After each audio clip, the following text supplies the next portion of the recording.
Welcome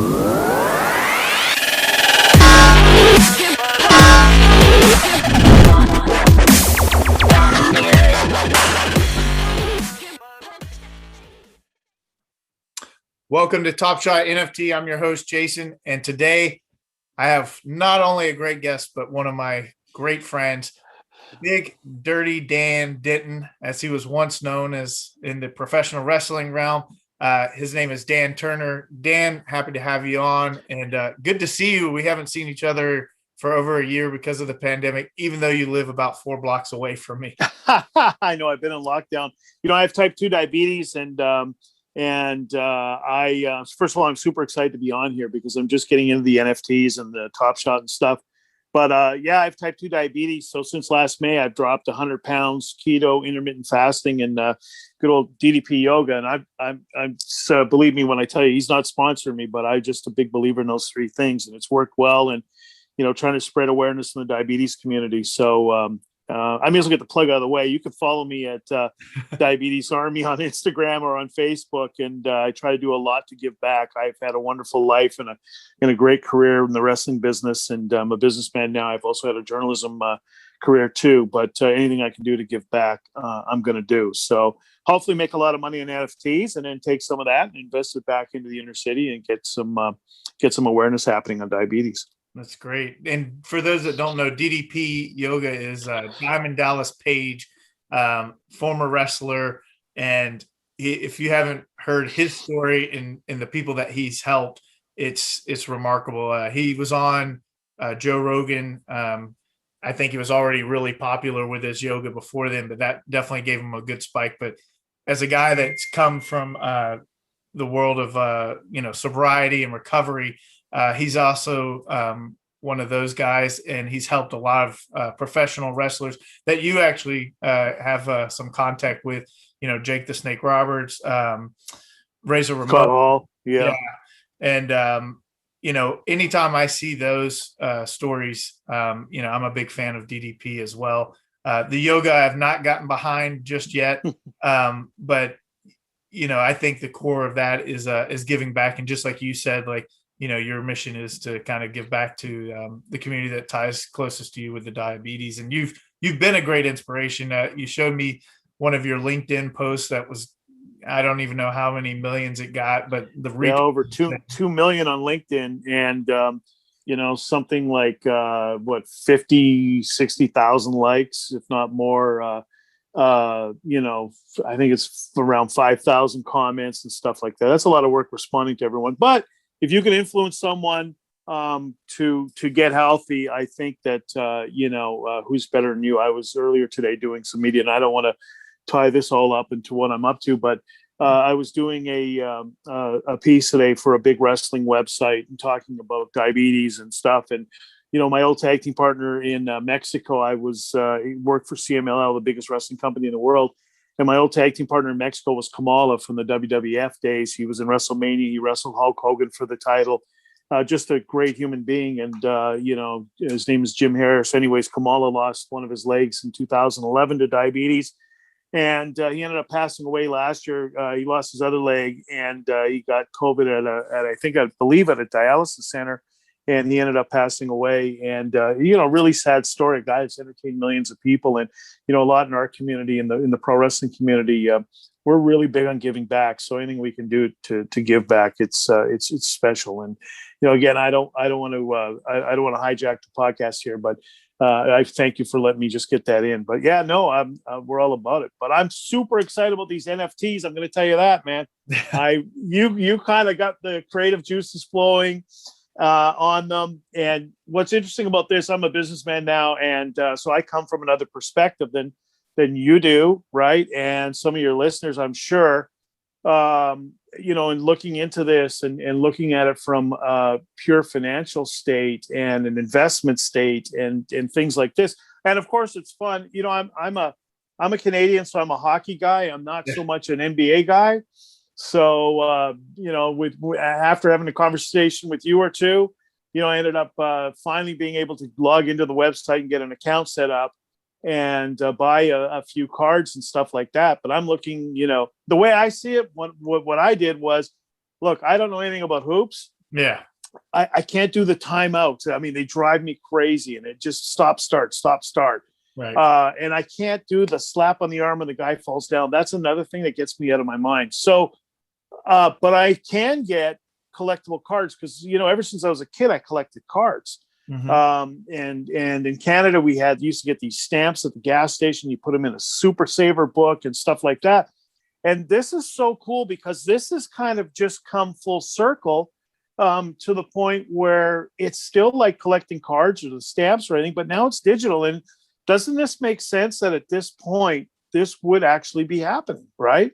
I mean, think about it. From the time I was a kid growing up in the Canadian prairies with the hockey cards and the hockey stickers and stuff, this is just the modern day version of it. And since basketball is so popular, it makes sense that they started with hoops. But who knows? I mean, other sports would be primed for that. Like I think of the opportunities with hockey on slap shots and big hits and stuff like that. I mean, there's got to be some spectacular things about to happen, in this space, right? You think about a hip check in hockey and a guy going cartwheeling. Right. I mean, what a card that would be, wouldn't it? Stuff like that. The next thing seems to be confirmed is that it'll be UFC, and you and I have certainly shared a plate of wings over some UFC fights. And, I look at global appeal, and so like where hockey, I think that there's definitely like reach in Europe, Canada, and America.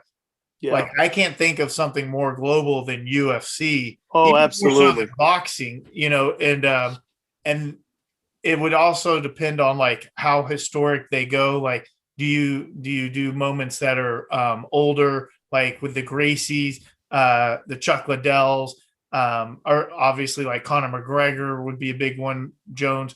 But the interesting. Well, think back to those very first UFC fights. There was a great podcast on ESPN that they did about the genesis of UFC, and the story is absolutely amazing. Now, with the wrestling, I toured with Dan Severn, who was in the early UFC. They were super fights, so that meant that you used to fight in a tournament, and it would just go on and on and on. If they could go back and get some of that stuff, I mean, there's some great opportunities because the history of that sport is so rich. If they could go back and get some of that older stuff, and you get guys like Tank Abbott, guys like Dan Severn, obviously Shamrock, you got Ken Shamrock, but there's so many guys that came out of that era. I mean, there'd be some really, really cool stuff. And I think that these other countries, they've jumped right into UFC, like even China, right? Right. My friend owned the biggest agency for MMA, and he ended up selling it. But I know that he was doing stuff in India. I know that Russia wanted to start their own federation as well. I mean, you're right. It's all over the world, and let alone in Central America and in South America.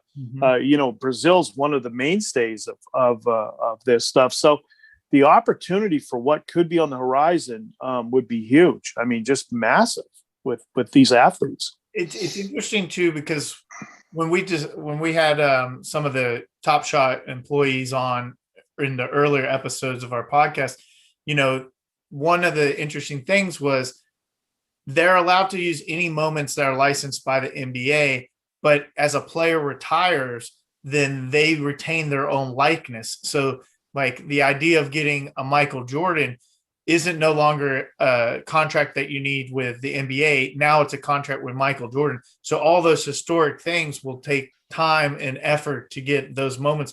But I'm pretty confident that Dana White has full autonomy, I would imagine, like over all the history of UFC. And I would think that they probably have a different licensing. It's all speculative, but that would be very unique in being able to really kind of go back and relive those moments. Because as right now, like I almost, as popular as UFC is, I don't feel like it's actually kind of shrunk from mainstream, right. With Conor doing like kind of falling off, Habib basically retiring, Jones always getting in trouble. Like there are some legit killers in UFC and some great fighters, but it just doesn't have that commercial. Even even like in the women's with like Ronda was so amazing, and she's definitely not. I would say she's probably not the best all-time female by far. Maybe she had the best in a moment, but like Cyborg and Holmes, like there's Gina Caruso before her, right? Yeah, you know, so there's more that have come that are probably better, but again, that marketability and just mainstream popularity, and that can come back. That's just cycle. Well, it's interesting to see who owns all the rights to this stuff. So I know from my wrestling days, for example, I would go wrestle in an area, and that promoter would own the rights to those tapes. Right. And so if I wanted to go sell something off of those tapes, I would have to go and negotiate with the promoter, to try to get that happening. And I wonder if, speaking of that, like I know when I was touring with Severn, and Severn would go do fights, after his career with UFC ended, for other promoters and stuff like that. I wonder if they've got availability that you could license some of that availability, because some of these independent promoters, I think there'd be some great opportunity there. Which also brings back to the point where if you're a young athlete now, you've got to be super, super careful what you're doing, because once they get your rights, I mean, you could literally get, screwed out of like thousands and thousands and thousands of dollars. Right. And the other side of that is you also got to be careful about, a lot of guys, after the career kind of starts winding down, will just take fights for the dollars. Well, if you end up looking like a schmuck on a fight, that's another tough one, right? I guess that card wouldn't be worth as much though, unless it was a spectacular knockout of some sort. Right. But still, you've got to be real careful what you're doing. So it's a two-pronged plug that's going on. But on one side, on the NFT side, and the other side, guys kind of protecting their legacy as they go, right? I'm surprised the NBA hasn't gone back into like their old archives and got like Magic and stuff like that. They did a Run It Back series, and that was kind of like in the early days before even I was a part of it. And I don't know if I think that they got individual deals for those players that were in it. Some of those players were also still in the league. Like I believe there was a Giannis, so they had that already. But like there was a couple other players that were I think retired that they were able to get. I'm not 100% sure, because there's so many different sets in Top Shot now, and they keep coming out with more and more anyways. But some of those earlier ones have kind of been like forgotten. And so like, there is definitely this thing in Top Shot where it's the newest thing is like kind of overvalued in the best thing. And it kind of, when you start looking at it, and I'll give you an example. So like there's base set 1 and base set 2, and then there's the limited number. So there's like, there's a base set 1 that like, let's say that like the LE was 1,500, and then there's 7,500. And then like base set 2, it was like 15,000. And now they've got one up to 35,000. So it would make sense that like, if you have a LeBron that's the 7,500 versus the LeBron that's the 15,000, the 15,000 should be half the price, but it's not working that way. In fact, like the ones with more moments would be in essence overvalued. So like this $15,000 LeBron might be selling for $1,000, but then the one that's half of that mint is selling for like 1,500, and I'm butchering what they're at right now. And then there is a little bit of the moment, like is this moment versus this moment like a good if this is an assist from LeBron versus a dunk from LeBron, it would make sense that even if there's more of the dunk, that should be more exciting than assists. So let me ask something. So all of this is great, but look, I went on, it took me a while before I could even get an account. Right. Yeah. And I understand the whole beta thing, and they haven't really rolled it out. I'm not understanding what they're waiting for on the rollout, because this has already been months. Look, this thing, you get to the point of jumping the shark, right? I mean, everybody's talking about it already and stuff like that. I listened to Sam Parr's podcast, My First Million, and they've talked about this, a few months back, and they talk a lot about art and everything else on that podcast too. And also they've got a newsletter. It's a paid newsletter, Trends. And they've discussed it in those newsletters. So if it's getting to that point, where's this really at? Now, it took me a while to get my account, right? Mm-hmm. I finally got logged on and got my account. I bought a few just to kind of test the waters, nothing crazy. And I've been watching them to see where they go. And my thinking was, look, if I don't know anything about NBA, but I recognize these guys' names, those are the ones I want to get, because if I can figure it out, then I'm sure other people, when they jump on this, when supposedly they come out of beta, and they jump on this, the mass public, so to speak, it's going to be great. However, I went to check my stuff one night recently, I think maybe 2-3 weeks ago, and I saw a sign that said, we're not taking any new accounts right now. Like, put your name in. There's a waiting list just to get an account. I was on another night and it said the marketplace is currently closed to be reopened. Like, after what are we doing here? Like, who's running this? Well, as we're talking right now, the marketplace is down for maintenance. Oh, that's awesome. Yeah. So my $38 card is willowing away. But you know what I'm saying? I mean, it's like, look, with all of the technology in the world right now and so many smart people, and you've got a surefire hit, I would think the caution thing would be like, don't fumble the ball so much that it intercollapses on you, and people just move on to whatever the next great thing that comes up is. And I worry about that. I think that there's definitely there are definitely cards, moments that will, regardless of what the rest of TopShot does, will always like kind of hold. Like, there are what's called the cosmics and the hollows of LeBron and Giannis and Steph Curry. Like, those are so pivotal. Like, there was a LeBron that just sold for $200,000. Right. And I just sit there and I think, like, obviously these people that are paying those amounts believe that they're going to make more money down the road. And sure. I think that there is something to it. What that bar is and how high that goes, I don't really know, and I think it's kind of like it either doesn't really go much higher or it goes to like 10x, however many years down the road.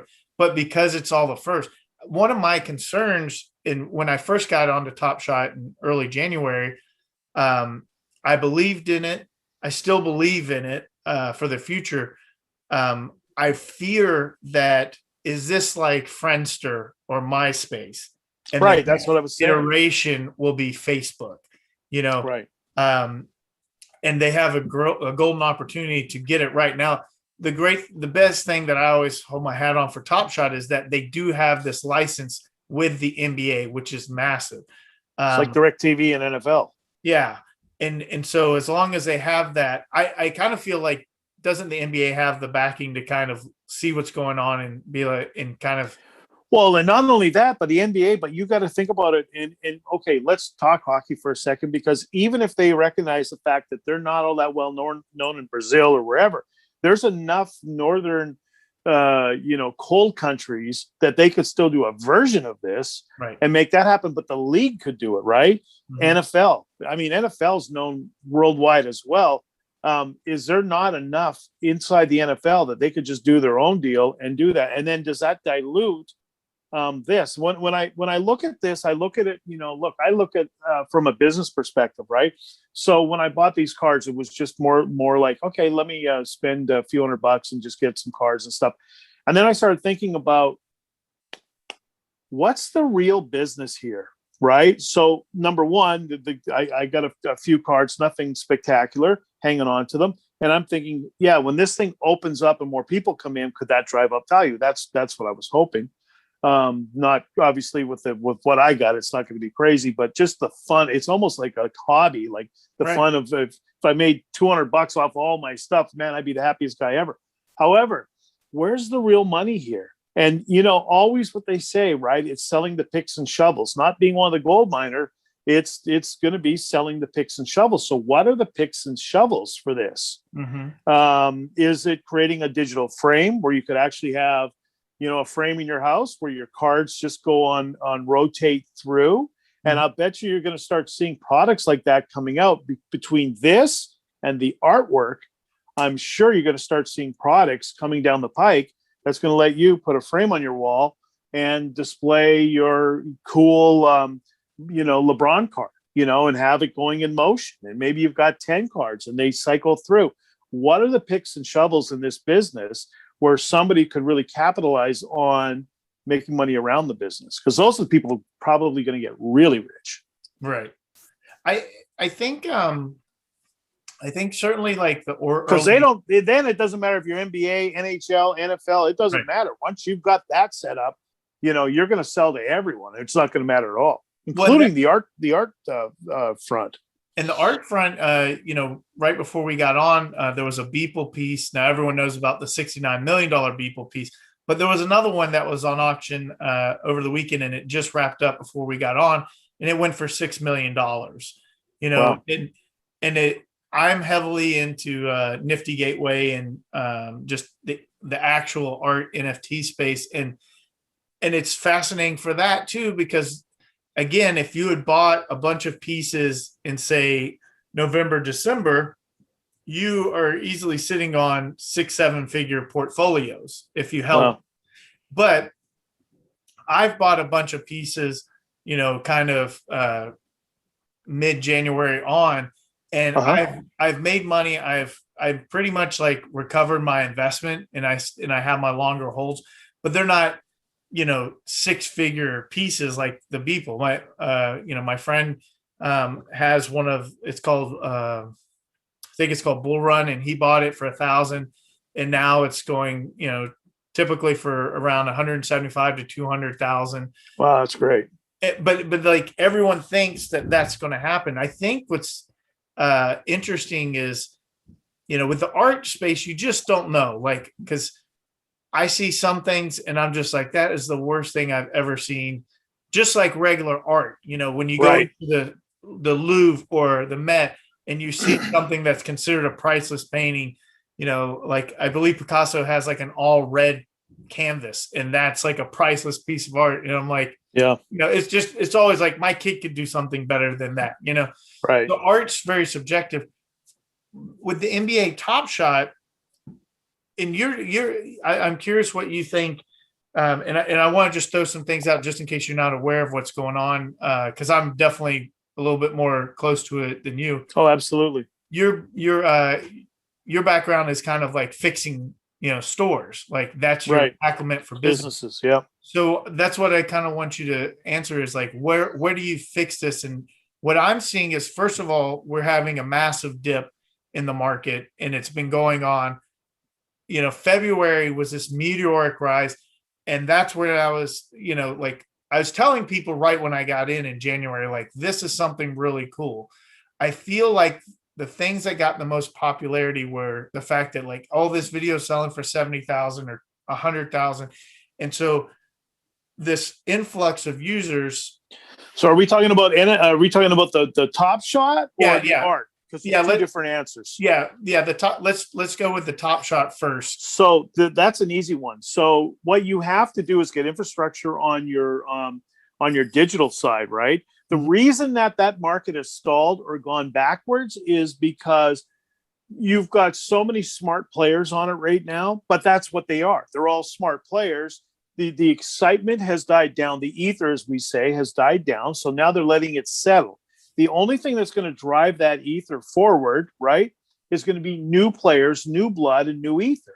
So as they open this up, but to get out of this crazy beta stage, I'm not understanding how long does beta go for? Like 2 years? I mean, what are we doing here?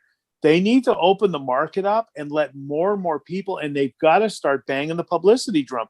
Right now, the publicity, the buzz is out there, but it's all, you kind of got to be looking for it or in the know with it and kind of like in these hip places, because if you don't, you're going to hear it. It's going to pass you right by.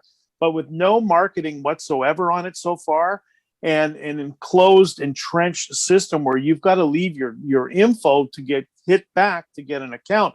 Once this thing opens up, that's when you're going to see everything drive up, right? Because it's going to be supply and demand. When you've got more people trying to buy, that's going to drive the supply up. Right now, everybody's smart and they all think they've got it figured out. They all think that this card here is only worth this much. There's certainly no way I'm going to pay any more than that. And then all their buddies are the same thing. Well, there's no way I'd pay more than that. But that circle is so enclosed right now because it's so hard to get an account and there's no publicity on it. Right. But like I said, once this thing blows up, and I'm only guessing since we're through NBA and NHL kind of run the same parallel as far as their season goes, right? So they're both past the All-Star. I'm not sure the NHL's past the All-Star, but we're coming up to the end of the season, last third, let's say something like that, right? So I think the area of opportunity is done for this year. I really do. I think they'd be really stupid to open it up right now. Right. I think the opportunity is going to be heading into next season, but it's going to be interesting to see if they decide the same thing and they decide to do that as well. But once they do, that's when you're going to see this, the tide rising and all boats float, right? But until they do that, when you keep the same smart crowd together, you're going to get the same results together, right? Keep doing the same thing and you're not going to get any different results. So I agree. And I've always, my bet has always been like, once it is no longer in beta, that will be, in essence, for me, kind of the time to sell, to upload a lot and there'll be like a good pump and stuff. But there is one thing, and I think this might be something that you've kind of missed because the pack drops are very important. Like that's how you're putting in new things. So what has happened is, first of all, we had the All-Star game, which should have been the biggest publicity stunt for them. And the majority of the weekend, the site was down. They weren't allowing new signups. As of today, there was 300,000 people in line to get a pack for a pack that dropped today. Now, when you buy a pack, it's guaranteed plus EV, right? Yeah. So what I think is a big problem is great that we have 300,000 users, but the vast majority, especially these new users, are immediately like, if they get lucky and they get a pack, then they're selling it. They're also undercutting each other just to get rid of it. So volume, they're trying to sell volume, right? So the lack of collectors, isn't there, and everyone has just become a flipper. So how do you get the people that you don't? You make the play as a volume seller, and that's the problem. So the ones that are going to hang and hold are going to be on the extremely the LeBron cards, stuff like that. Those ones will forever be. But like the stuff I got, I mean, if you can make $10 and go buy another one, do it. Just keep churning because it's moving forward. It's going to be the new people that come in, you're going to have the excitement and they might step up a little bit, but they're quickly going to figure out. And now here's your other problem. So you have guys right now who think they figured the game out, right? I mean, they're sitting, they got a bank of computers and everything else, and they're the real players. And I think those ones there are going to be I'd like to make $10 on this card and go buy 2 more and make $20 on those cards and go buy 3 more and make, 30. Those are the guys that are going to be playing this game as they go along, right? The ones that are going to grab and hold, the real investors, the people that are paying $200,000 for a card, those whales are still going to be there. They're still going to look for those cards. So there's going to be that little sector that's like that, but the rest, it's just going to be a churn game. And you're already seeing that now with these guys, right? Mm-hmm. And I'll tell you something else I read, and I've been reading some articles on this, and it's interesting.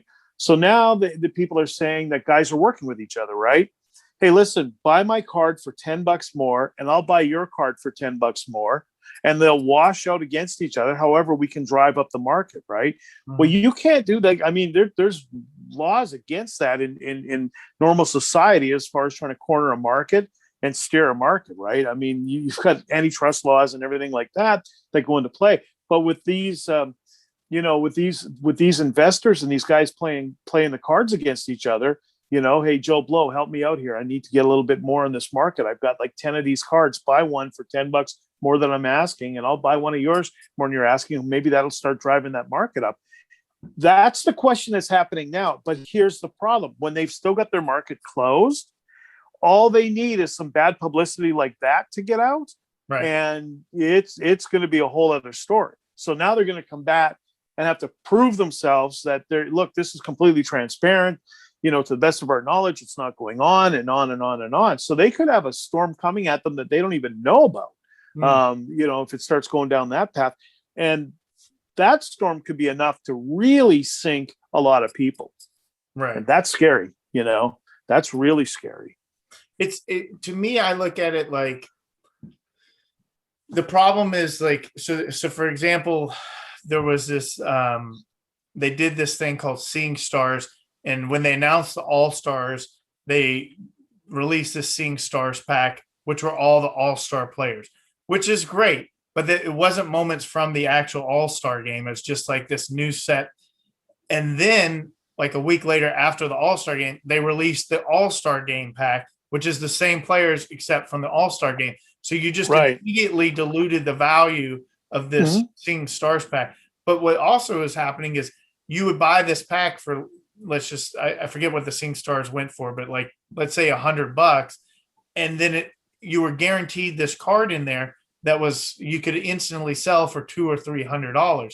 And so all these new people that were getting packs, which is great, like congratulations, like now you get that experience, but they instantly sold it. And the people that were buying it for $200 wasn't a user that hadn't got a pack. It was someone like me that wanted to complete the challenge and saw like the value. But so it's kind of like all the OG players that have accumulated are now like kind of like funding, as opposed to when these new users come in, instead of getting money from the packs and selling the packs, like there needs to be a way where they're bringing in, $1,000 or $2,000 to spend on moments and not just bankroll it from the pack, and it's interesting. I had a friend, so I'm in the top, I'm in the top 1% of account holders on TopShot, Okay. And without me disclosing exactly like what my account is worth, my friend, he put in about $9,000 right in kind of the bubble, and his account is now down to 5,000, but he's in the top 25% of account. Right. So the fact that you can, for like $5,000, you can buy yourself in and be in the top 25, like that to me is screaming like an imbalance, like there's it's not, it's like we're just filled with all these people that have very minimal accounts, which means that they're spending the minimum they can to get the pack, and then they're never putting another dollar in. But there has to be a way for people that are using their credit cards and their Ethereums and cryptos. Let me ask you something. What's this? That's me. If I put $9,000 in, it's worth $5,000 now, and I'm looking online and I see I can't even get an account because, or nobody can get an account because the site's down, and you're going to leave a name on a waiting list and everything else. That's me looking for something else.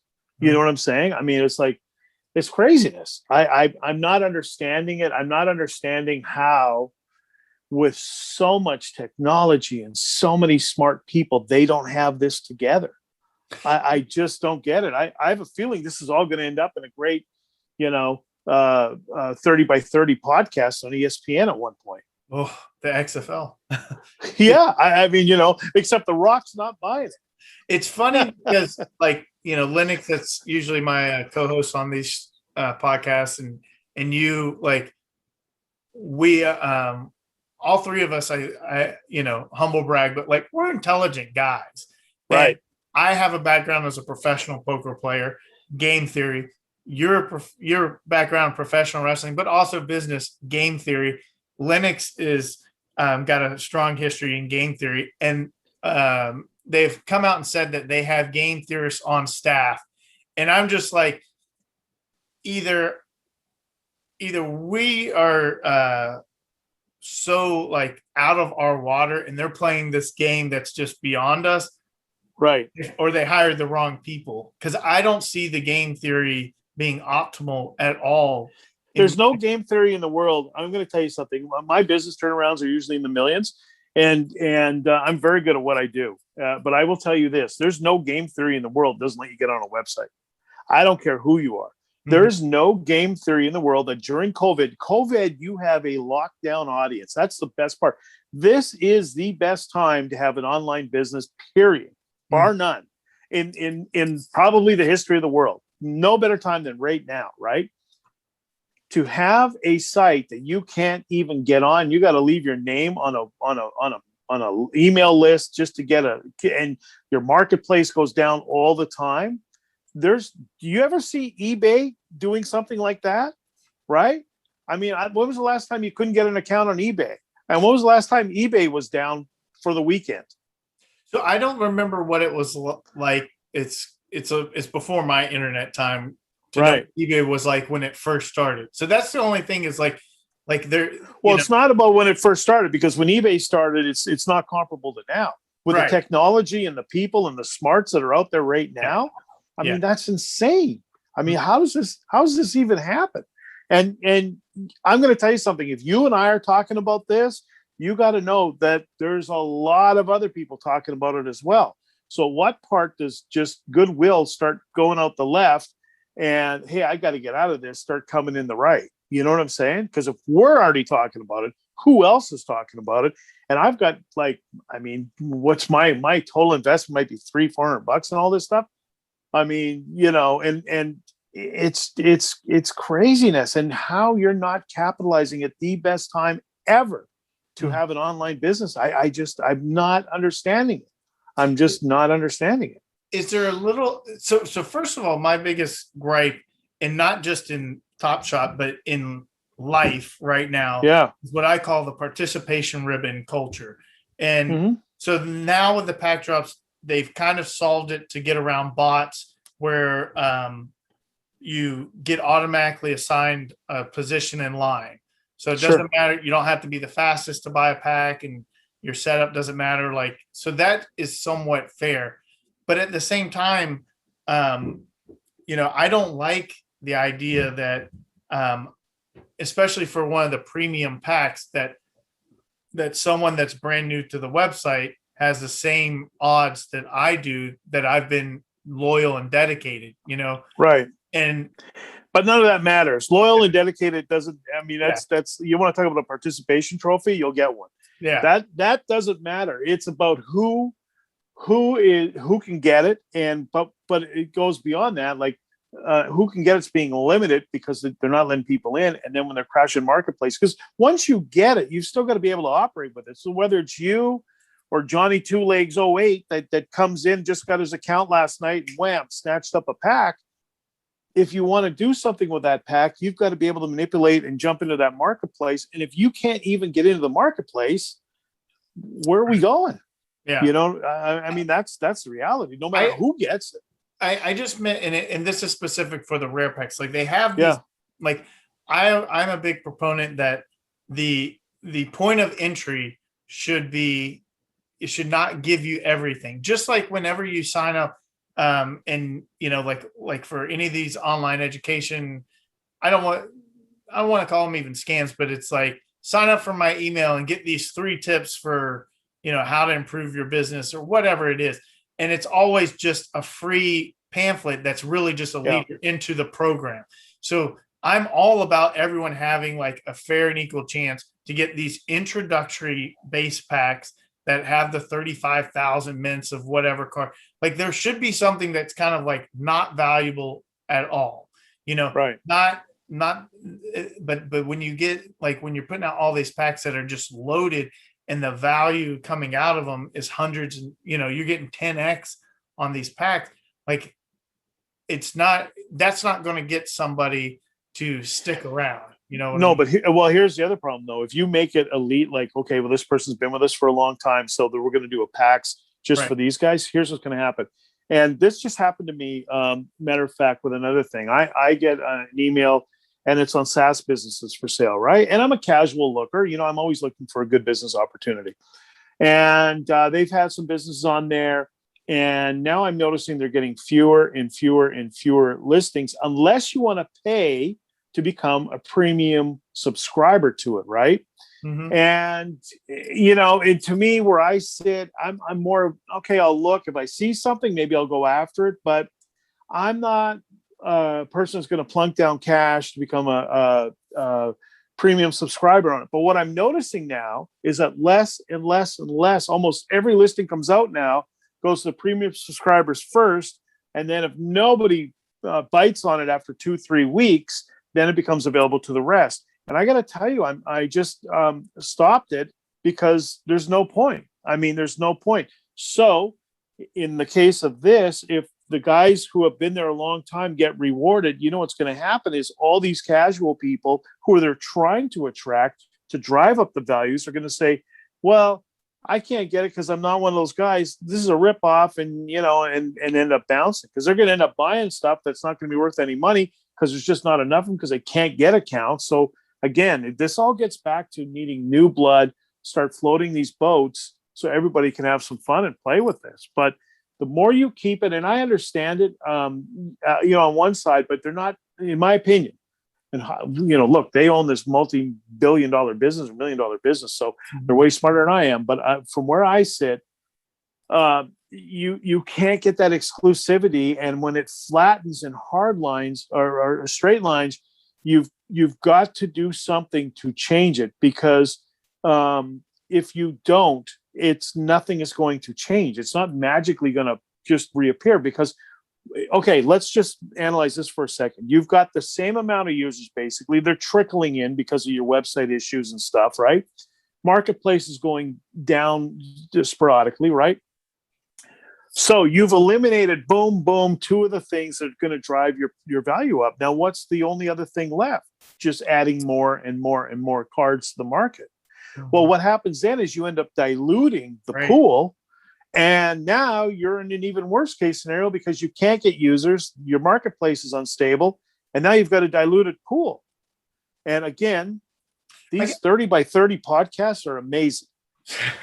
I think I misspoke in what I was actually trying to get at, because the way it sounds. Oh, I understand what you're getting at, but what I was thinking was from a business perspective. Right. When I take a 30,000 foot view, and this is what I do in my business, right? Mm-hmm. I will go into a business, I'll analyze it, I'll just sit and watch the business. I usually do that for about 2, sometimes 3 weeks, but after 2 weeks, I pretty much got it figured out. And then I'll take a 30,000 foot view and I look down and I see, you know what? Here's the issues. Boom, boom, boom. I start laser focusing. I start making moves and I end up fixing the businesses. That's what I do. But when I do the same thing in this, right? I take that 30,000 foot view and here's the issues. I'm worried about a diluted product. I'm worrying about a lack of availability to users, and I'm looking at an unstable marketplace. These are the 3 throbbing thumbs I'm seeing. So if I was fixing a business, and I know that they say they've got an analyst on staff and everything else, what analyst is saying this is a good play in the market? I'm not that I don't understand. And maybe they're way smarter than I am. However, it's not like that was just a blip. Like you could do that for a publicity stunt. Like here's a great example. So NBA's got the All-Star game, and you're absolutely right. Huge missed opportunity. NBA's got the All-Star game coming up. So heading into the All-Star game, you put those 3 factors in play. Now you vault out of that situation you got heading into the All-Star week with, guess what, folks? Marketplace is back up. We're wide open for users, and our value on our cards is going up. You better get here quick. You're creating urgency in the market by adding new users, by assuring the public that everything is stable and there's availability, and you're going to watch your product grow. I mean, that's to me, that makes all the business sense in the world. But to go the other way, we're not going to advertise. We've got an unstable marketplace, and we're not allowing new accounts. Unless you get on the email list. I mean, where are we going with this? Yeah. Am I going to lose my $400? Just tell me now. I'm good. It was fun. Yeah. I think what I was trying to convey was, because it actually, now that I hear, like I think about it, it's like, man, I was sounding like, hey, we've been here, and I was actually being a privileged ribbon owner, not the participant. Well, that's why I handed you the participation trophy. Yeah. Congratulations, sir. You participated. Now get out of the way. Let me walk past you. Yeah. And get that damn card. But I think having like that cheaper like version and like putting a bunch of that out, like like for every of the rare packs, like then you also have like the one like have intentionally have like a diluted product, you know, that will actually make the So here's how you solve that. You ready? yeah. Here's how you solve it. If you want to reward those people who've been with you and their big baller brand, it's super simple. All you do, you're a professional poker player. When you go to Vegas, do you not see those rooms with a $50,000 buy-in? Mm-hmm. Right? So what have they done? Johnny, you can come in. However, this is what it's going to take to get in here, because here's what we play at in here. Yeah. And you could do the same thing with this. You could figure out what's the $50,000 room. So anybody can get in. However, you either got to be a top owner, throwing a lot of money up, whatever the qualifiers are to get you into that $50,000 table. You know what I'm saying? Right. And the stakes are a lot higher. So those cards probably trade for more because you're dealing with guys who have more money. They see different opportunities in the market than anybody else. So, once one of these cards, so you've got to qualify to get into this group who may have their own different section. And I'm going to tell you this, you'd have people scrambling to try to get in there. Mm-hmm. And they'd be trying to prove their worth on the smaller markets with the cards on the smaller markets to get into the big brand. Right. And in my opinion, that's how you got to set this up. If you want to have like a VIP section, you've got to make it like a VIP section. Now you got to figure out what the parameters are and what the qualifiers are. But see, it's all about creating urgency. It's literally all about creating urgency. So you want to create as much urgency as you can for people to want to get in that group, and they're going to do whatever they can to get in that group, and they're going to work towards getting in. Because once they get in, it's the promised land. Now they're in, they got to play, right? Now you got to come to the party. However, just to get in there, you're gonna drive a lot of people there, and you might have tiers, right? You might have the $25,000 or the $10,000 table. You might have the $25,000. You might have the $50,000. Mm-hmm. So, and I'm going to tell you something. Once somebody gets their whistle wet at the $10,000 table, there's going to be no stopping them to get to that 50. The 25 is going to be incidental. They're going to leapfrog that to get into the 50,000 club. Yeah. There, I've just solved Top Shot. Now what? Well, that's why I had you on. I'll have to tag you on. And, I've said this from the beginning, like, and I don't, all I can do is assume. So it's like anyone that's not in Silicon Valley has this like kind of outside opinion on, what Silicon Valley looks like, and then vice versa, like what Silicon Valley looks on us noobs.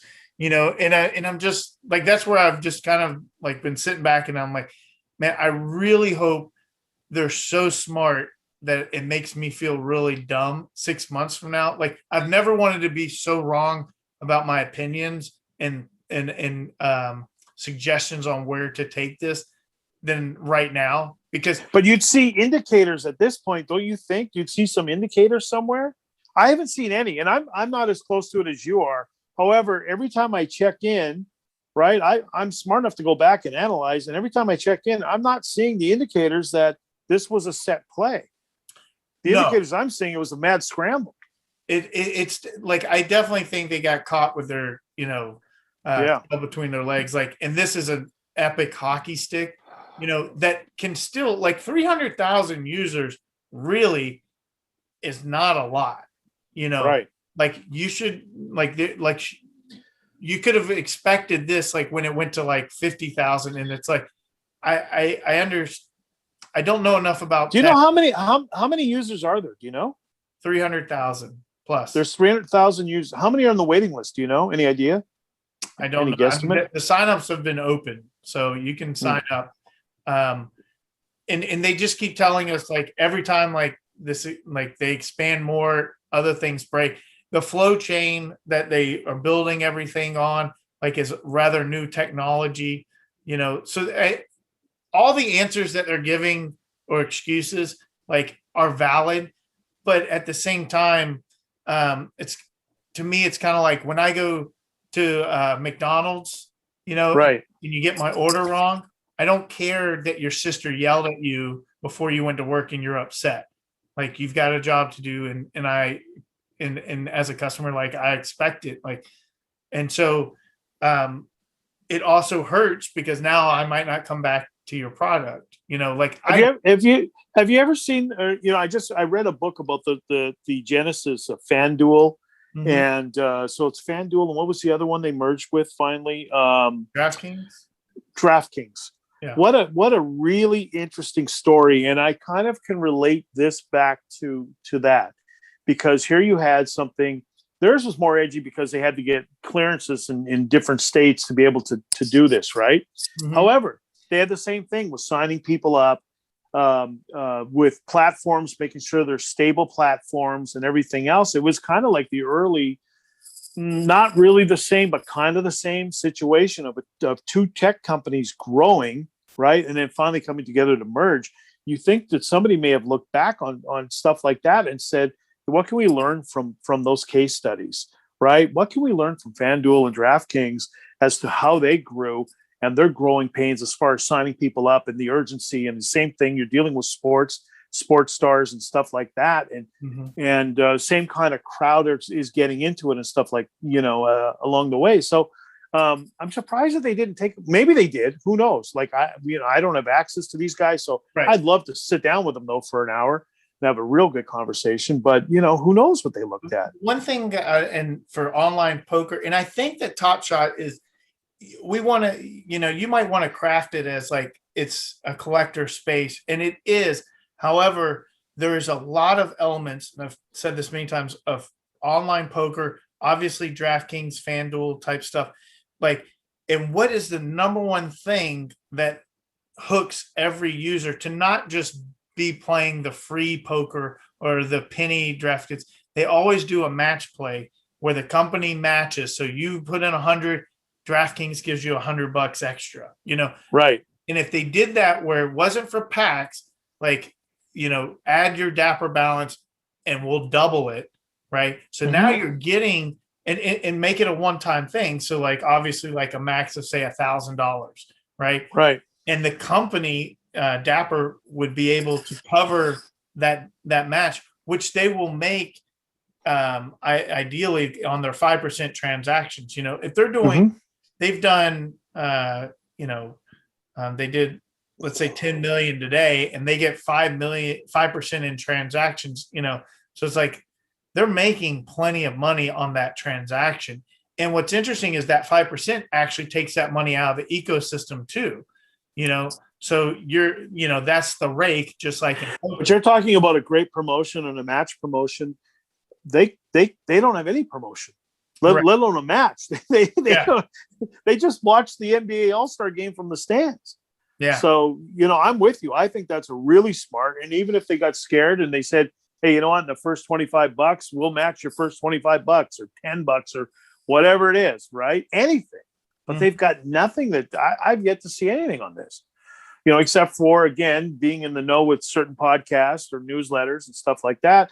And they're not completely focused on it. It's like one of the things they talk about, but it's getting some buzz on a lot of areas.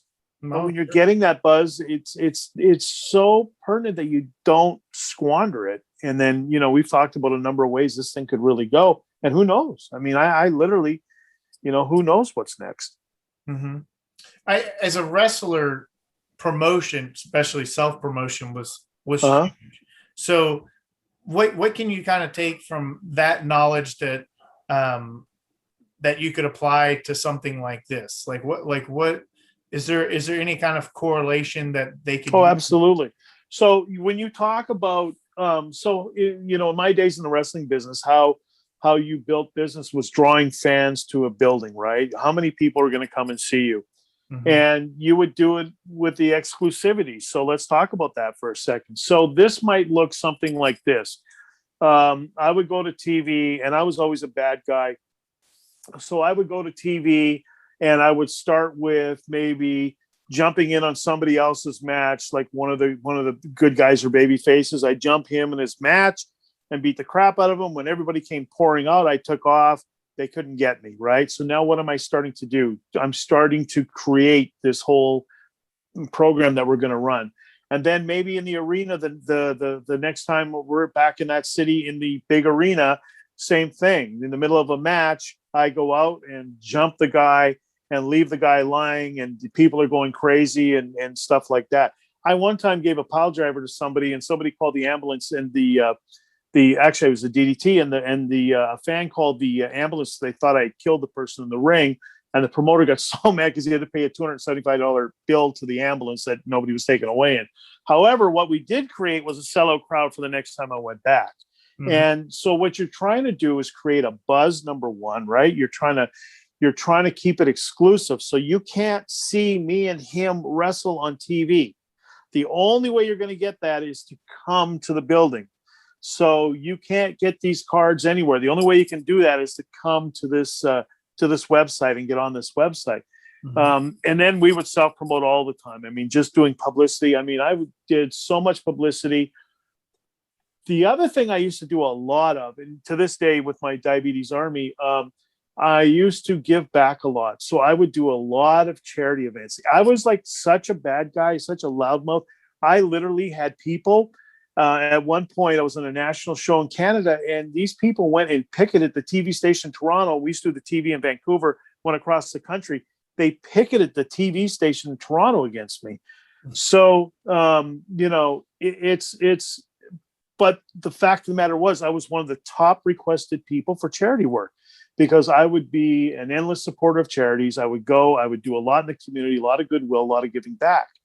So when we're talking about TopShot, number one, are they creating the exclusivity to drive the people to the site, that the site's open and they can actually get this thing happening? And actually just talking about that also goes back to those $10,000, $25,000 and $50,000 tables. Mm-hmm. But besides that, are they creating goodwill with people, right? Are they getting involved in anything that's going to do some goodwill back, right? Because right now, let's just talk about old school, like the local trading card stores, and that a lot of them are split over the trading cards. If you go in to buy a trading card today, you're going to go into a store that's probably got some sports memorabilia, might have some comic books and stuff like that. But a lot of these places, don't forget about the goodwill, will bring in somebody for the community, like a next star or something like that, to do something in the community. You come down, you meet them. Hopefully you're going to buy a card and an autograph from them and stuff like that, right?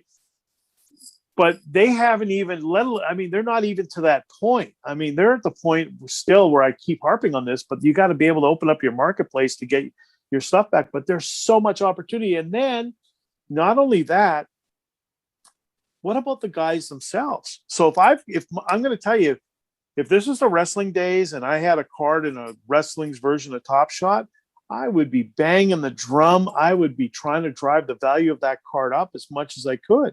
I literally would. And I'd be doing stuff. I'd be mentioning them. I probably, knowing me, would probably try to work a deal out with them, right, to do publicity for them, though, right? So you've got, I don't know if LeBron's going to go sit in a autograph signing, but, there's other players that they can use this, or TopShot can use some of these guys to go and do publicity, sit in like a signing somewhere for TopShot. Mm-hmm. How cool would it be to walk through the mall, see an NBA player sitting there and he's plugging TopShot? His whole stand is TopShot.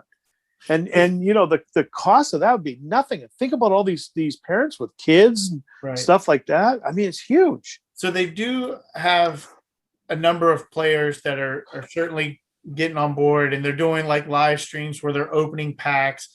I'm kind of torn on that, like, because TopShot as promotions gives these guys these packs, and sure, we've told some of the rarest packs too to open, which are cool to see. But at right, the same time, I think there's a little bit of animosity when you see a multimillionaire and he's just been given this pack and he opens up a pack and he gets like, one of these older, rarer cards that we have no access to these packs because they're gone. And then he pulls out like a $20,000 card. But hang on a second. Okay. When he opens up that $20,000 card, right, what charity is that going to? Now, see, that's different. So there have been a couple players that have tied that in, like whatever I'm giving away. Then there's other players that are like, they want to keep it too. And I think is there nobody interview these guys before they got involved with them? Well, that was kind of because I was interviewed before I did any charity work. The charity certainly sat me down because they didn't want the guy that had just been protested against in Toronto. You know what I'm saying? So we Yeah. had a real good conversation before I got involved with anything like that. And I also wanted to make sure there's very few. I turned down a couple of things, but there's very few I turned down. So it's a two-way street.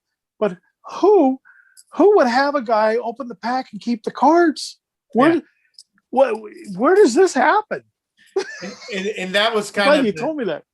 That was in the very beginning. And yeah, one of the first guy to do it to open packs live was a guy named Josh Hart. And Josh is great. Like, he's a good guy. He's given plenty back. Like, he's actually bought like some of his own cards from people and told them. Sure. So there was like, he was philanthropic. But then there's plenty of others, because you got to remember, you're also dealing with 19, 20-year-old kids, you know, millionaires or not, that don't get a great scope of it as well. There's another guy named Terry Rozier, and he was the first one that really out of the gate, he was like, if you buy any of my moments, like I'll donate that money to my charity, and I'll send you like a pair of sneakers or a sign. That's awesome. That was genius. Now, it was a little unorganized in that too, and people got the wrong idea and were paying like $5,000 for his card that like I owned or something like that. And it's like, no, you gotta buy it from me. So there was a little confusion, but like that kind of organization, and I think a big part is they just don't have enough hands on deck. Like, for a lot of things that they're doing well, it's just the number one rule in business and in life for me has always been keep it simple, stupid. You know, like, you know, sometimes, you know, less is more, you know, and I want to be clear. I mean, we're capping on these guys a little bit tonight, but the fact of the matter is, I'm hoping they really succeed. I'm astounded that the moves they're making right now, but I'm really hoping they succeed, because this is super cool. We started this whole thing today with looking at, when I was a kid, it was a gas station called Esso, right, in Canada. So the Esso Power Player Super Savers, and you got every time somebody got gas, you got a little sticky thing, and you put it in, you had your book, and I remember, these are great memories. And I grew up in nothing, like literally nothing. And the guys at the gas station used to be just super nice to me and my brothers. So they would just give us these on the arm every now and again. If somebody got gas, they didn't take their sticker, they'd give it to us, right? They would give us a book, just out of the goodness of their heart. So I want to see this really succeed, because to me, it's a lot of fun, and this could be a super cool thing. Again, you're going to walk the line then between, you know, people like yourself who are like hawks on this stuff and own a ton of stuff, to the 14, 12-year-old kid that just wants to buy a card because it's super cool and it's the new trading card. So you got to figure all that part of it out too. But I think there'll always be cards for those kind of kids anyways, you know? Right. Then the other side of it is, maybe they get one of those, like a great card, and they do a drawing on it, you know, who knows? So that the 12-year-old kid could go up against somebody like yourself or some of these other big baller guys, and the 12-year-old kid might win a LeBron card. And who's better than him if he does? If that card was not generated from somebody else, if it was in fact the company itself that created it, now you got another great card in the marketplace. But you've also had so much goodwill publicity, because a kid could end up getting the card. And I think that's the other thing with this stuff is, like, we are taking a hard business look at this, but where does it get back to the purest, simplest of things with kids and trading cards, right? Because this all comes about from just kids getting trading cards. When we were all young, we all got trading cards. And that's why there's so much interest in this right now. And I love the community. I mean, the whole point of this, podcast is in 100% because of me coming across NBA TopShot, wanting to, have interviews of people that are connected to the community because we have some great stories and some amazing people. So the community, I definitely have drank the Kool-Aid. The difference is, like, you can't be completely wide-eyed. And I think that there are a lot of fanboys that are being a little too they're just, I don't want to say delusional, but they're just not realistic. And I think for me is that I've always, like, I had a moment in February, and I think most people did, and they think that they're going to recapture that moment, where I was like, man, like, I could end up becoming a millionaire a couple times over by the end of this year, thinking that that was sustainable. And now Right. that we've come back down to earth, all that it means in my world is that I believe in this product. I believe in the community. It just might take a year or 2 or 3. And when you think of like investments, like if you can return 10% on your investment a year, like you're killing, Yeah, absolutely. So instead of, maybe I had to wait a year or 2 on my 10X, but what was me, Is this the point where what you just said with February, there looked to be a correction in the market, right? From what I'm understanding, right? So is this the point where all the fanboys who thought they're going to get in and play this market become frustrated and move on? Then the market just settles and then it becomes the real market. I mean, is that happening too? So there was this. So when I first got in second week of January, like it was the perfect timing and things started to go up, and then they started to come back down and everyone was there was the panic. And we're talking about, that was when there was, I think we went from like 5,000-10,000 people to like 40,000-50,000. And the website was crashing. It was hard to get packs. Like there was bots. There was all these technical things. And then they finally they cleaned that up a bit. So they made the like queues and everything. And then there was this moment where it was almost like a gift to the people that had, hung out for the 2 or 3 weeks of that dip, where they turned all the base to 12,000 card moments. They turned them into limited. And once that did, that's what catapulted everything to the heights in like late February. But what also was happening is all these NBA players were starting to come. They were starting to stream. So now and ESPN does the article. Gary Vaynerchuk's talking about it. And so this big pump. But while we still went from, in essence, like 50,000 users to now 300,000 in 6 weeks, a big problem, I think, is that they weren't ready for it. They botched the All-Star game, and I would love to know the true answer on what the reasoning behind. They did Seeing Stars, which was the All-Star game, Rising Stars, which is the rookies, and then the All-Star game moments. They have these 3 massive sets that weren't on the radar. There's already other big sets, including Hollow, Metallic, and Cool Cats, that were before. So now you've got just there's too much divided attention, and that dilutes everything. And people were getting these packs around that time and being able, like I said, you pay like $100 and you're literally turning around and selling it for like $400 or $500. And who's not going to do that? If you're new. When the first pack that I got that was of value was it was a Christmas pack, and I pulled the LeBron from it. We later sold it for $8,000, which is amazing. Now it's going for like $70,000, but that's beside the point. But me and Apple. There were other cards in that pack that I sold right away, for like $40-$50. And now those cards are each, all worth like $1,000 respectively.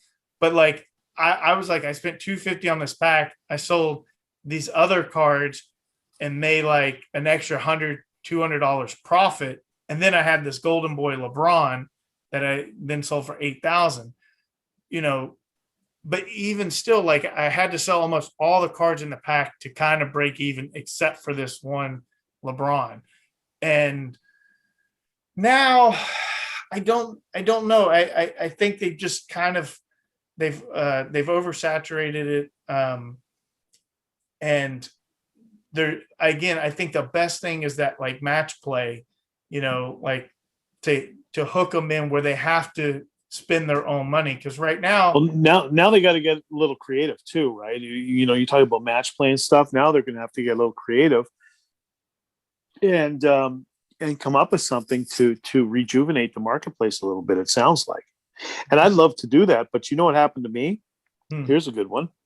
So speaking of their turmoils, I get an account. I'm super pumped. It took me 2 or 3 after you and I originally talked about this, and I started hearing it on the other podcasts and newsletters and stuff I get. All right, great. So I finally get my account. Boom, boom, boom. I buy 4 or 5 cards. I'm loving it. Everything's great. I went to sign on to, and I always check on it when I'm working online. I went to sign on. Was it Friday night or Saturday night? And of course, I thought my MacBook had saved my passcode. Apparently, it didn't. So I couldn't. I tried a couple times, couldn't remember the passcode. So I hit the button to email me the reset link. Hmm. I have not seen the reset link since. Wow. No email, no nothing. And I've done it twice. So is my account just going to get washed out because I can't reset my passcode? So I didn't try it today, and I was actually online today, and I didn't retry it. But yeah, I mean, so and I'll actually, in all fairness, I'll go back and look in my into that. And you know what's funny? So when I did it, you got to give all your information, right? And I have a couple of accounts that I just use when I sign up for things because I know that thing's going to be sold like 50 times over. Right. And I don't need a Cosmopolitan subscription. You know what I'm saying? You already got yeah, exactly. Right. So I got to check my email to see, but I've waited Saturday night. I was working on another project I have, and I waited. It must have been 2-3 hours and never saw. And I hit it twice for it to send it to me. Never saw it that night. So I don't know if it got delayed. I checked my spam folders. Right. You know, I'll have to look again today. Actually, now that I'm thinking about this, I should take another peek into that email file and see if anything came across. But, you know, I might not be able to reset my password. You know, who knows? Right. So, there's a guy we've had on the show, our Australian correspondent Wade's, and he misclicked. Like he was trying to sell a Zion for $410, and instead, like in the wee hours of the night, sent it as a gift to account 410. And it's literally like, if you pull it up, there's one moment, it's this Zion that's just sitting there, and it's like it's unsure whether or not it's like a real account. Like if you send it as a gift, does that like freeze an account or whatever? Or someone that, you know, set it up months ago and is never going to come back. So it's just like out in space. Can't get it back, you know? And well, maybe it's with my 4 or 5 cards as well. I mean, I don't know.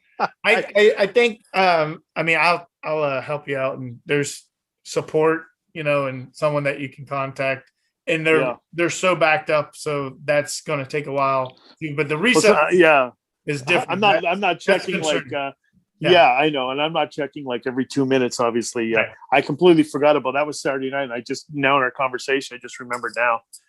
Let's give you a little quick one. So for people listening, and if they're getting glassy, I listen to us talk about this, but here's a good one. On speaking of the hitting the wrong button, I got a friend, he's a degenerate gambler. He's doing an online thing with a bookie, and he goes to hit $1,000 for a parlay. Well, he may or may not have been in the best state of mind, accidentally hit 10 grand.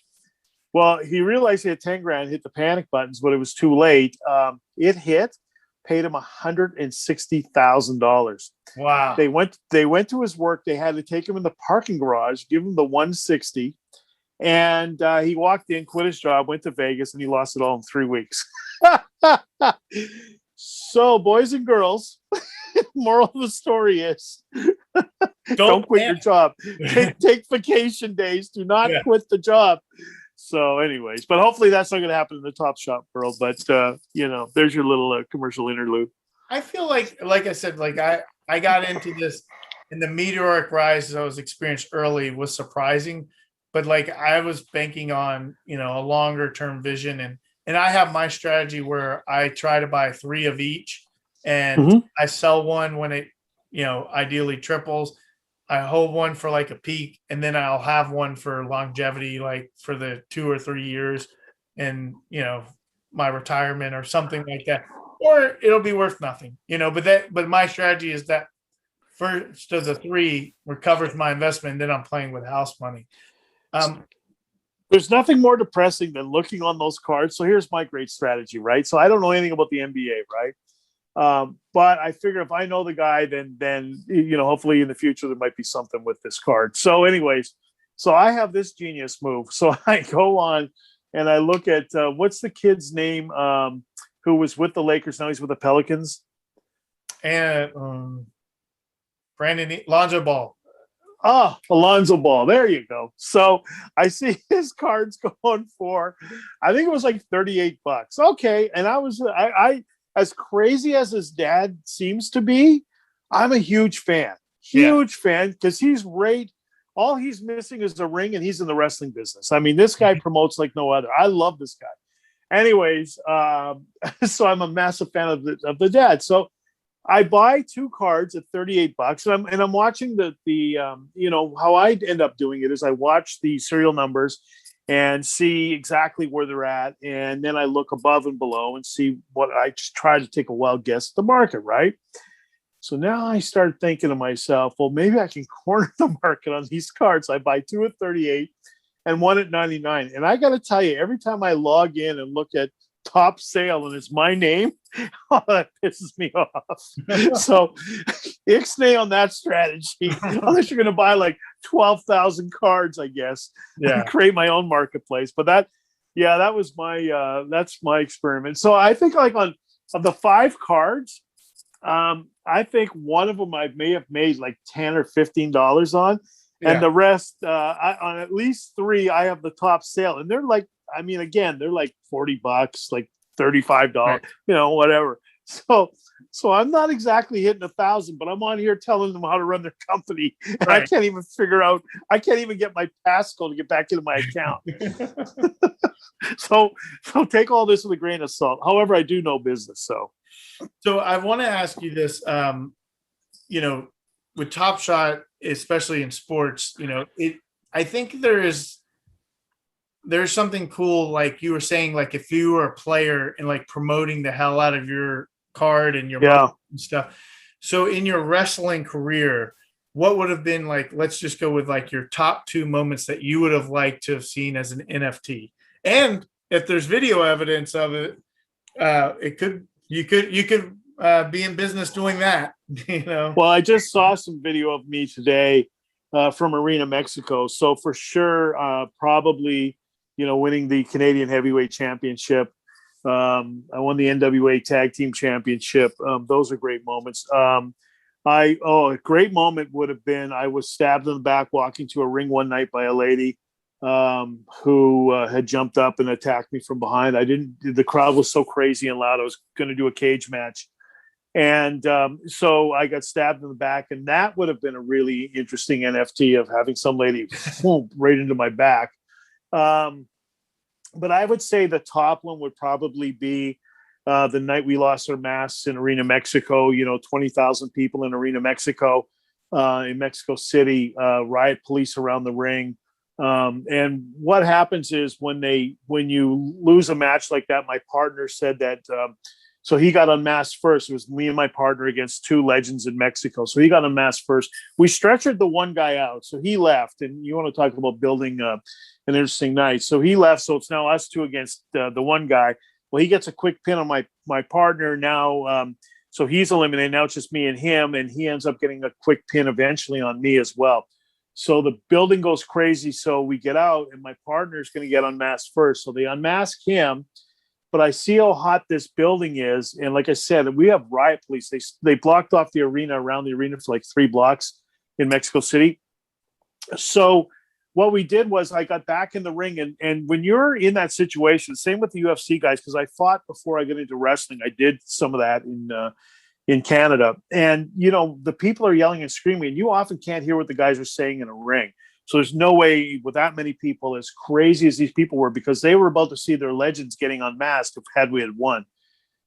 So basically what I did was I told them, and I told the ref, and they both spoke enough English, and I said, let's work this because these people are red hot. And that's what we did. So we went on, and it finally ended up, how I ended up losing the mask was he threw me against the ropes. When I came off the ropes, he snatched the mask off my head, but it stuck on my nose. So I spun around a little bit. But when that mask popped off my head, these people went berserk.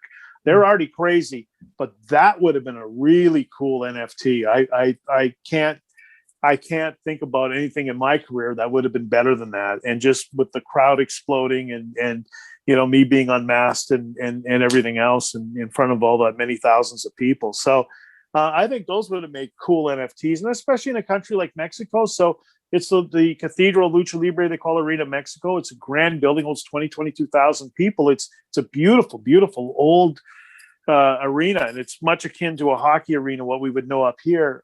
But I think just the circumstance, the way that people were dressed, different, people dress up to go to the matches there, and the people at ringside and the riot police standing there. I think that would have made a really cool NFT. So, matter of fact, and today I saw some video on that online. So, I think the stuff like that would have been really cool to finish off your stuff. I mean, I was in a zillion magazines and things like that every week. Weird magazines or on TV or whatever. But I think something like that would have been a really cool thing. And you know what? Maybe 10 or 15 years from now, that might be. I can't imagine Vince McMahon. There's another thing that's exactly what I was thinking. Yeah, around the country, and Vince is smart enough to know how to put stuff like this together, and Vince does it right. I mean, he just licensed the WWE. Now he was ahead of everybody, the ESPNs, the DAZN, which I have and I like.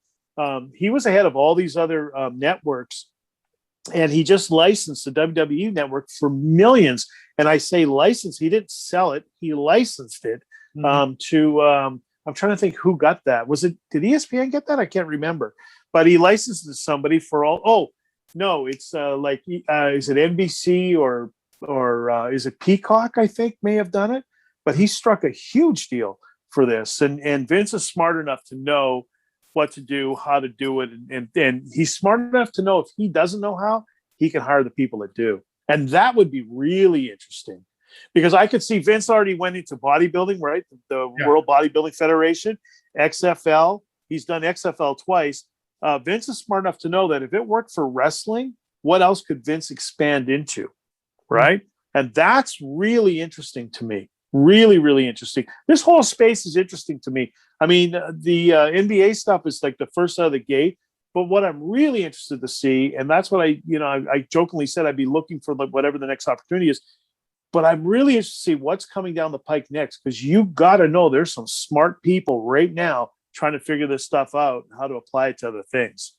I think the two things, one, like Vince, for sure, when it comes, wrestling memorabilia is massive.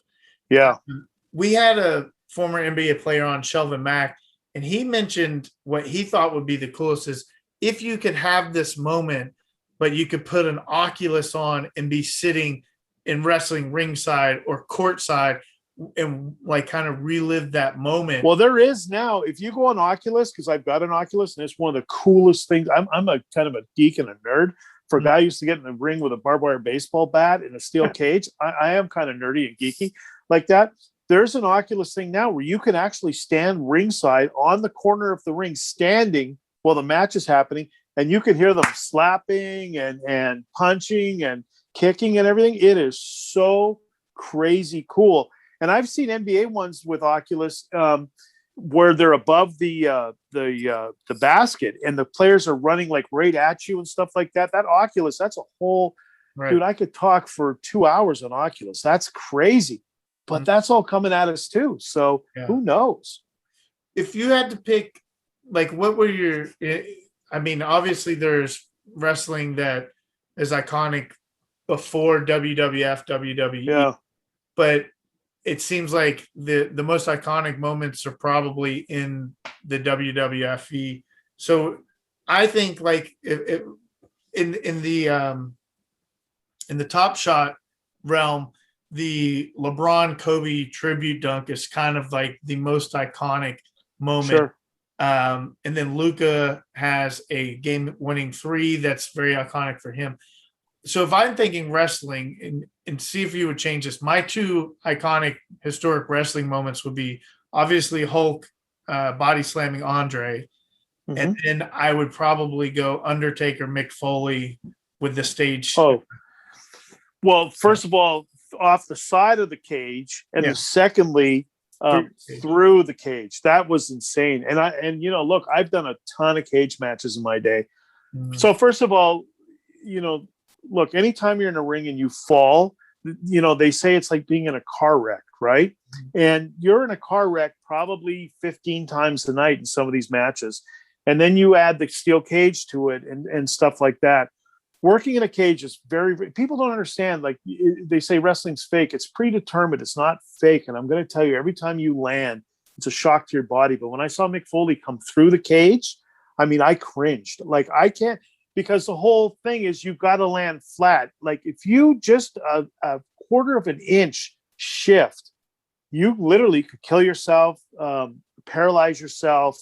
I've separated both my collarbones, blew my ankle out. I mean, broke fingers, had my jaw broken 3 times, my nose 3 times. There's so many things that can go wrong in a ring, in a wrestling match. You've got 2 big guys generally, right? You've got a lot of adrenaline in a crowd.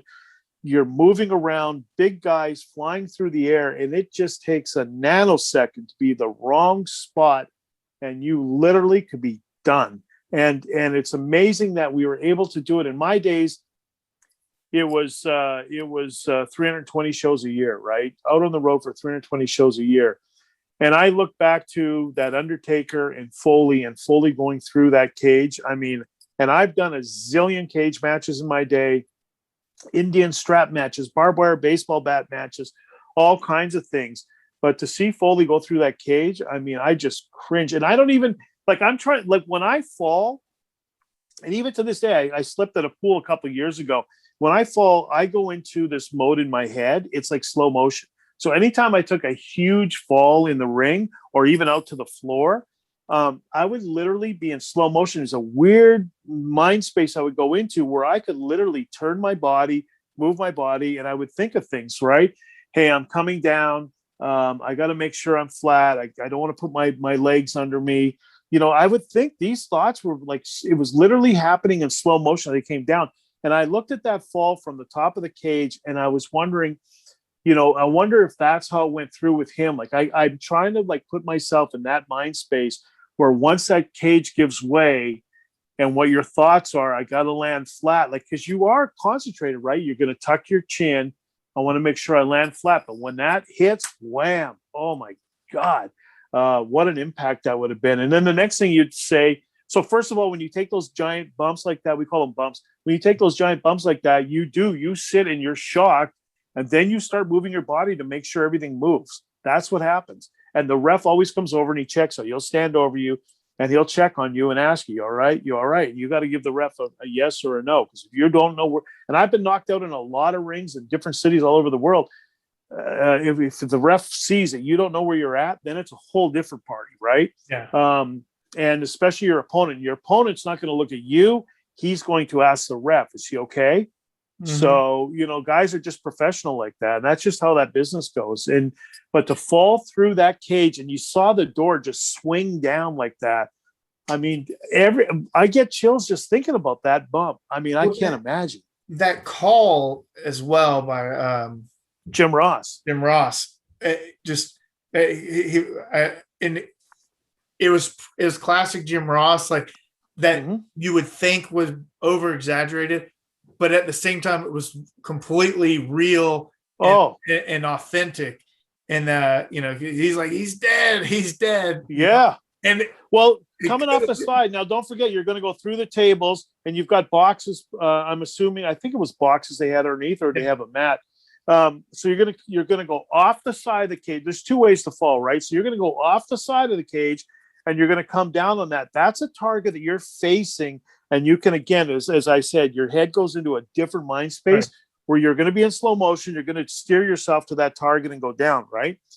But going on a flat back like that, you see when you go forward, you can steer and line yourself up. On a flat back bump from that height, you have no control. Your only control is knowing you've done this 30,000 times from probably 10 feet in the air. And as bad as that is, this is going to be way worse. So you can just prep yourself like that and wait. And the waiting is the toughest part about those big falls, that air time. And it seems, you watch it, it seems like that. but I'm going to tell you, when you're doing them, it's a whole. We did a cage match one time where it was weird. The winner of it was to see who the loser of the cage match was going to be. So therefore, the last guy left in the ring was the loser, and it was to determine who the biggest loser. Some crazy thing a promoter came up with. So you had to climb out of the cage and fall down to the floor, but the floor was cement. In my days, they didn't have the pads around the floor. So you not only are you falling on cement, right? So you're going to make sure your ankles and everything else is taped up, and you're going to hope you don't come down on an angle. But not only are you falling on the floor in the cement, what you're hoping for, because there's a lot of big guys in this thing, is that somebody hasn't fallen down, and they're all sweaty, and now the cement's wet. So when you hit it, you're going to skid off like that. There's so many things that can go wrong in a night, and you know, there's nothing worse than seeing the match before you and a guy being stretched out, and then you got to go in the ring and keep the show going. You got to get the people back involved. Plus, there's always that thing in your head like, holy crap. I mean, you know, he looked bad. So, you know, and I've left rings. I mean, my shoulder was dislocated. My collarbone was dislocated when I left the ring one night. My all kinds of stuff, but you don't want to be in that situation. But man, to fall flat because you have no control and you're just waiting, and then whammo. And I'm going to tell you, everything will come to life then. So would you say those are the two moments, Andre and Foley? Yeah, for sure. I'm trying to think of anything else that might have been, more outstanding. Of course, the Iron Sheik passing the torch to Hulk, but that wasn't as big. The other one, the Bret Hart screw job in Montreal, when Bret realized he lost. Actually, the real moment would have been when he knocked Vince out in the dressing room. right. He one punched Vince. But that look of Bret just leaning on the rope, like losing and then leaning on the rope, that could have been a really cool segment, once he realized he had been screwed, and Owen coming to the ring and stuff like that. So, there's wrestling lends itself to so many great things. And of course, as a pro wrestler, you learn to work to the cameras. So not only, with other sports, UFC and with basketball and stuff like that, you're going to catch action shots. But with wrestling, you can manipulate the cameras because you learn to work to the hard camera, right? So you can literally set stuff up. They could have some mind-blowing NFTs, and especially with Vince's mindset. I mean, that's a huge opportunity. And I'm sure Vince is already working on it. Or actually Hunter, not Vince. Yeah. Well, Vince looks great. I saw him, and me and my buddy were talking about. It's like, how old is he? And we were like, was he like? Got to be like in his 60s. It's like 76. Yeah, he's insane. Here's a good story. Vince, they were doing a show one night, and they were flying back to Connecticut. Now, this is when Vince used to write the shows at his house. Right now, they've got teams of writers, but back in the day, Bruce Pritchard and Vince and Russo, I think it was Pritchard. I'm trying to think who the other guy was. Anyways, they finished the show, and they're flying back to Connecticut, and they're going to start writing. Vince doesn't know anything about movies, nothing. All he knows is wrestling, and he knows his wrestling. So so first of all, they're in the elevator, and Vince says to the guys, and they're exhausted because they do the taping, the interview tapings and stuff like that. So now, God only knows what time it is, like 1, 2 in the morning, and Vince says, "Boys, did I get everything out of you tonight?" And they're like, "Yeah." So now they're in the jet, and they're flying back to Connecticut, right? So the plane gets in at 3:30. They got to be back at Vince's house at 7 a.m. to start writing. So Vince says, "What are you guys going to do now?" And they said, "Well, we're going to go home and try to get 2 hours sleep and then come back to your place." They said, "What are you going to do, Vince?" And apparently Vince said, "Well, I'm going to go to the house, work out till I puke, and by then you guys should be at the door." It's like, he's a beast. Yeah. And that's why Vince McMahon wins and other people don't. Right. Oh, man. Well, Dan, I appreciate it. Is there any final thoughts that you have on TopShot? No, I'm super excited about it. If I can get my passcode, I'll be super stoked. Yeah. I'm going to look again tonight now that we've had this conversation. But no, I'm excited. And look, they got growing pains like everything else does. I just hope that they and they've got to be smart enough to take a look at some of the other industries that have come before them and see what they can learn from them. You want to look towards your future, but sometimes your past can give you good hints as to how to best shape your future. I'm sure they've got some smart people with them. Sometimes, it's good to take people who aren't so smart in your group and step outside that little square, because that's where we grow, right? So maybe get opinions from other people. And, an advisory committee might be something that's interesting. I know I'm a season ticket holder of the LA Kings. The Kings have an advisory committee as well. So sometimes just getting a group of people who aren't so close to the Flames to give their input, and you might want to catch a nugget or two there, and that could help them move it forward. But it's exciting. It's fun. And I can't wait for other sports to get involved. Something I actually know something about, so I don't have to try to corner the market with 3 cards and spend $100 on one. I mean, I am, but I have fun with it. I like it. Look, I'm checking it every time I get online and stuff like that. So there's some real fun to be had. And it's, again, I keep thinking back to a kid in the winter in those Canadian prairies and those Super Saver cards and my collections and stuff. This is a lot easier, man. But there are a lot of content creators that do a wonderful job for TopShot. Well, they're not for TopShot, but just because of their passion for this space. And, there's, like I said, I won't call them fanboys, but they're the go-to sources for the latest updates. When are the packs dropping? What's going on in the market? What I've tried to do here is, again, it's more, I want the people, the personalities, the stories behind TopShot. Sure. TopShot's what brings us together, but we all come from different walks. And obviously, I'm happy that you have, cornered the Lonzo Ball market. Thanks to me. And, exactly. you and I have these conversations at Kings games. You're one of my best friends. Yeah. And it's I love what you're doing. You're always more than obviously like a wrestler and a hockey fan. Going to the games together and stuff. But this COVID pandemic, what you've done with your diabetes, your working out, your health, and your social media, you're one of the guys, and well, hopefully Vince will call me and I'll go start the WWE's version of TopShot. But I'm going to let him know I'm not working out at 3 a.m. till I puke, Vince. No. That was a 20-year-old me. That's how you get there, though. Yeah. With that said, can you plug for those that have waited till the end? Your diabetes stuff. Yeah, Diabetes Army. I'm on Instagram and I'm on Facebook. Diabetes Army. Look, if you know anybody that has diabetes, there's 100 million people walking around. Most people don't even know they have it.